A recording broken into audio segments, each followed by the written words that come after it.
All right, everyone. Hello, and welcome back to our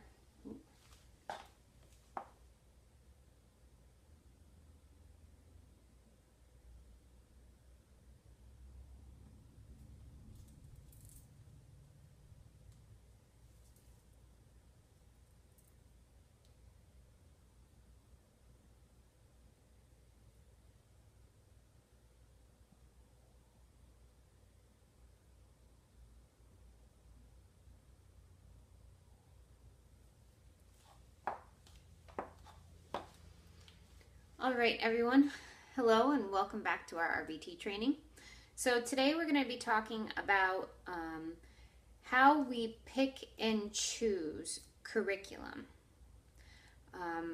We talked a little bit before about how some of the children that we work with, especially our autistic friends, how their brain develops differently from a normally functioning child.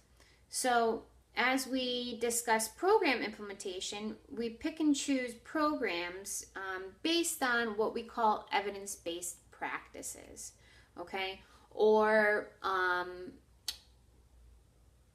what has demonstrated in the past to really be effective in teaching crucial skills for future development.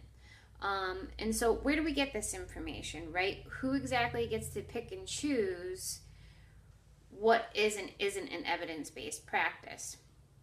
So there was actually a national standards project conducted in 2009 that kind of started creating some definitions for what is considered an evidence-based practice.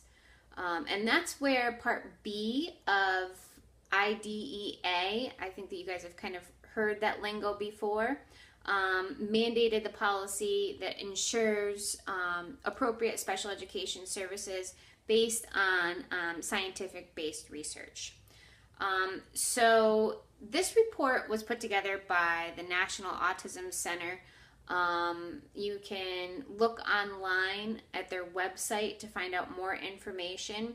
Initially, they did research in 2009 and created some basic criteria, but then since 2009, they've also continued to collect data, and more recently in 2015, they produced a second set of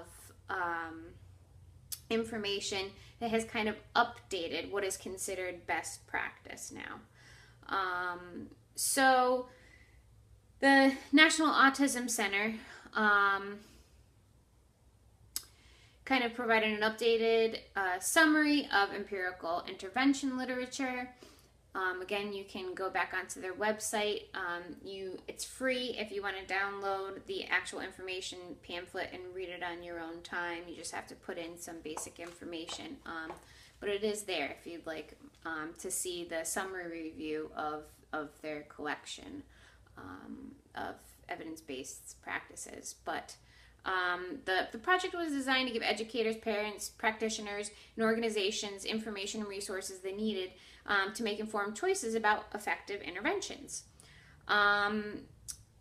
Some of these included the use of exactly what do we use for assessment procedures, right? What is considered best practice? Again, we keep coming back to that.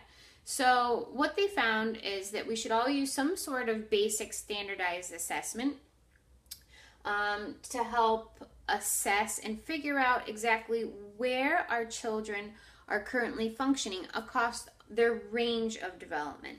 So everything from their ability to make requests, their ability to understand language, their ability to follow group routine structures, say if it's in school, their ability to complete tasks independently, things like washing their hands, toileting, eating, their gross, fine motor abilities, social abilities, their ability to maintain conversation, engage in imaginative play scenarios, all of those things, okay? How do we assess that in a standardized form? So what EBP found and what they recommend as best practice is to use certain assessments that are catered towards really assessing a realm of developmental areas. So you get a general big picture of overall functioning for an individual. Now, the question is, how do you know which one to use? Well, it depends on what your purpose is. There are two main assessments that I use in my practice.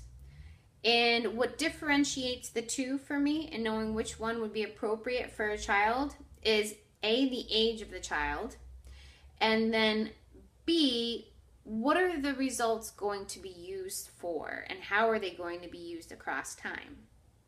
Is it something where we're hoping to take this assessment and then this assessment can follow them and track their skills and abilities for multiple years to come? If so, then I might want to use something like the ABLES, which I have right here, the Assessment of Basic Language and Learning, okay? Because the ABLES goes much higher and can follow an individual into, say, middle school, okay?